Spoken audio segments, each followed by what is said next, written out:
Hey everybody, welcome to the channel. Michael Noland here, and tonight we're going to discuss The Queen is Dead, Long Live the Queen? Well, of course, I'm not talking about Her Majesty after all. She's a pretty nice girl, but I'm talking about the rock band Queen. Now, tonight's video is based on a recent interview that Brian May gave concerning Queen.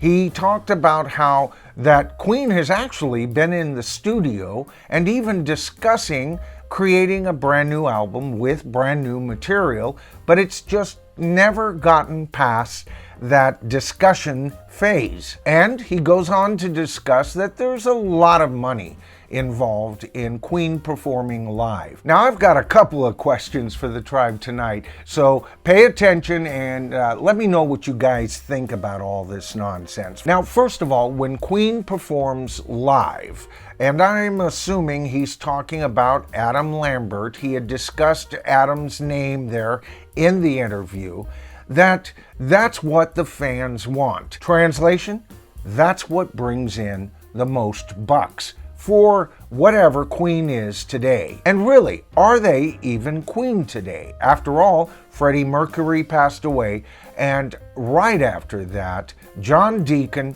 retired. So we've only got 50% of Queen up on stage at any given time, don't we? And you know what?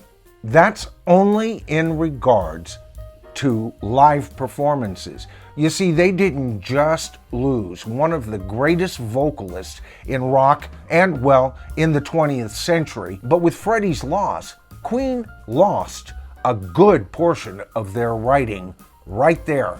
And when John Deacon further retired, another great songwriter bites the dust. You know, I gotta tell you folks, lately with all the shenanigans going on with Pink Floyd and their output, really, since the Division Bell, and with Roger Waters' megalomania getting in the way of any sort of future, real future for this band, I've been thinking that, well, maybe one of my top 3 bands of all times, well, maybe it's time for them to bite the dust. Because you know what?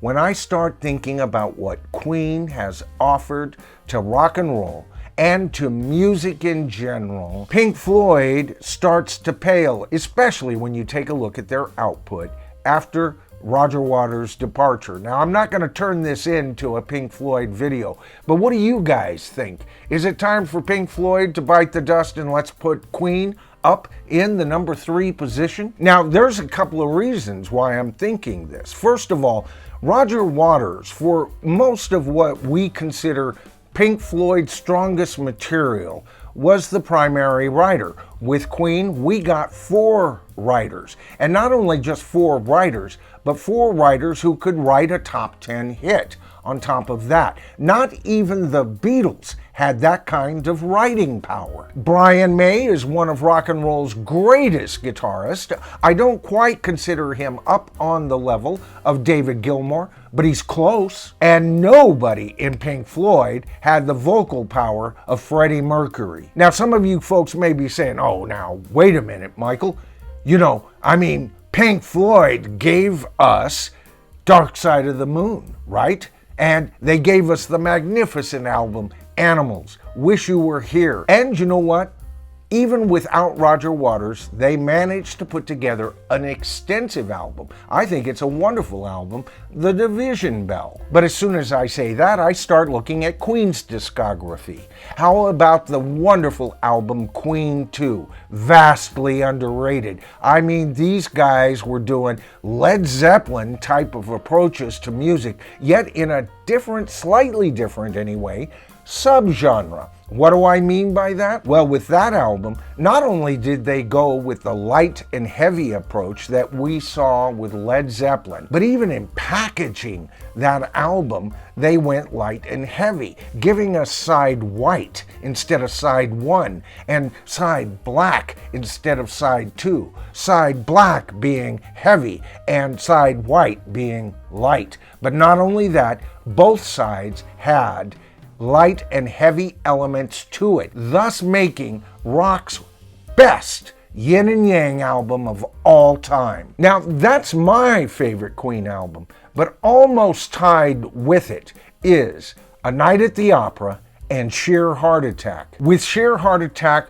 we get prepared for A Night at the Opera, don't we? They totally changed their approach from the previous album. Man, and you know what? They were writing about social issues on that album like they had never done before. Okay, so they didn't sing at the end of each song like impeach the presidents, all US presidents are war criminals, and stuff like that. So maybe not as socially consciously acceptable as Roger Waters is with the alt-left these days. But this album also discussed the importance of false prophets, all kinds of things, not to mention some of the best pop and kick-ass hard rock ever put on an album. Now, Queen isn't without their faults. Freddie Mercury kind of got a big head there for a while, kind of distanced himself from the rest of the band, but he learned his lesson, folks. I mean, the man had a humility that we don't see with the likes of Roger Waters and the rest of the prima donnas of rock today. He was able to not only question himself, but humble enough to accept his own discipline. And any band who can pull off the wonderful album Innuendo while Freddie Mercury is terminally ill gets another bump up, in my opinion. And here's another thing, folks. Adam Lambert may be able to hit those high notes and replicate some of the songs that Freddie sang lead on, but here's something he can't do. You see, there was a blend of vocals. We've heard it with other artists. How about the Everly Brothers? Often they were credited as having that blend because they were actually related, and that somehow maybe that would have translated to how well their voices blended.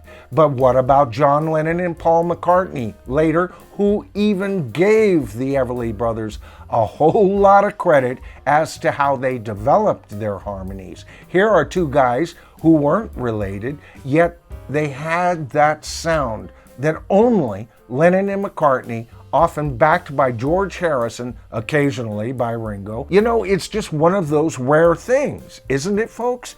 That two people sound so wonderful together. How about Robert Plant and Alison Krauss? You know, they're not related. They're not even in the same sex, but I gotta tell you something. They sound wonderful. So here's the problem. There's no John Deacon and there's no Freddie Mercury. 2 out of 4 of their vocalists are gone. Now, Brian May goes on to say that he is aware of the criticism received by Queen because of Adam Lambert being their lead singer live. And his response was, "I don't care. I'll do what I damn well want." Well, what is it that you damn well want to do, Brian?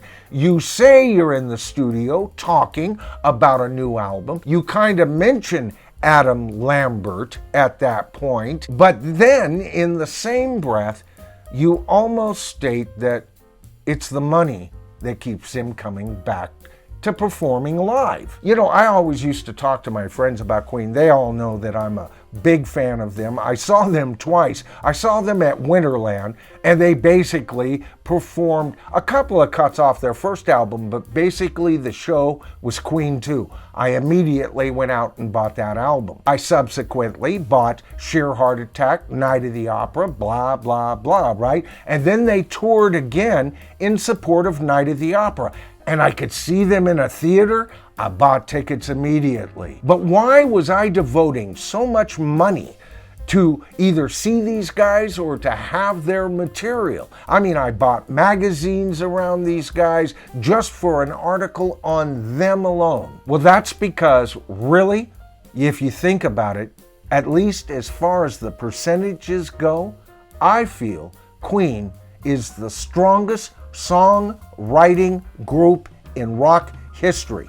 Now, that doesn't make them better than the Beatles. After all, the Beatles would have beat Queen with just Lennon and McCartney tunes, in my opinion. But the strength of 4 writers, each one capable of writing a hit, and did so, by the way. Queen is the one band, especially as a hard rocking band, that dared go into the territory of pop, right? That could boast such great song-writing credits. So here's my question to the tribe. First of all, should I even reconsider my Mount Rock Olympus lineup? If you're new to the channel, I have this fictional Mount Rock Olympus of the 13 top bands, 12 of which represent the Olympian gods, and of course one as serving as Hades. That way I get away with an extra band, folks. I had to think about that for a while. And of course I've always placed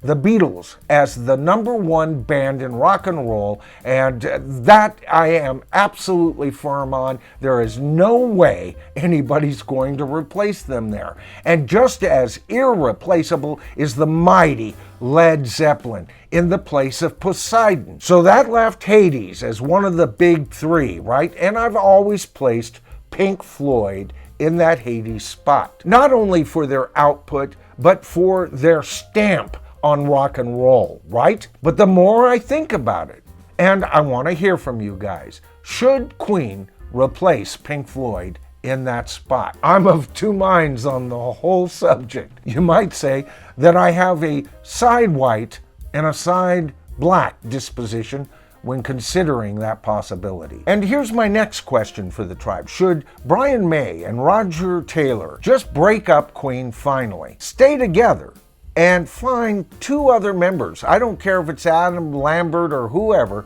and rename the damn band? Now, for me, I don't see an Adam Lambert stepping into a Queen offshoot band, and the reason is this: he doesn't have the chops to write material. I think they should look for writers who could blend in to whatever Brian and Roger are willing to tap into. And finally, here's my final question. Was Freddie Mercury irreplaceable? In my opinion, yes, he was. Just as irreplaceable as John Lennon was for the Beatles. Just as irreplaceable as John Bonham was for Led Zeppelin. All right, so that's my video for tonight. If you enjoyed it, please consider giving the video a thumbs up. That helps the YouTube algorithm better identify the channel to a larger audience.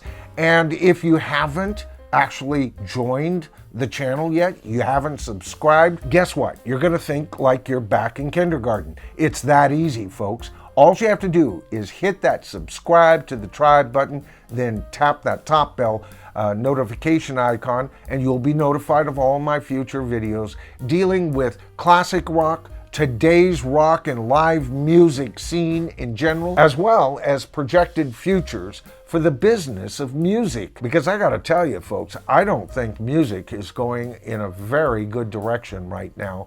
And it's only been in the last 5 years where we've seen this direction take on such a major part of what music has to offer us. Well, to me, it's concerning. All right, folks, that's about all I got to say tonight. I'm Michael Noland. This is the bottom line as I see it. And guess what? You and I, we are the tribe. And I'll see you in my next video.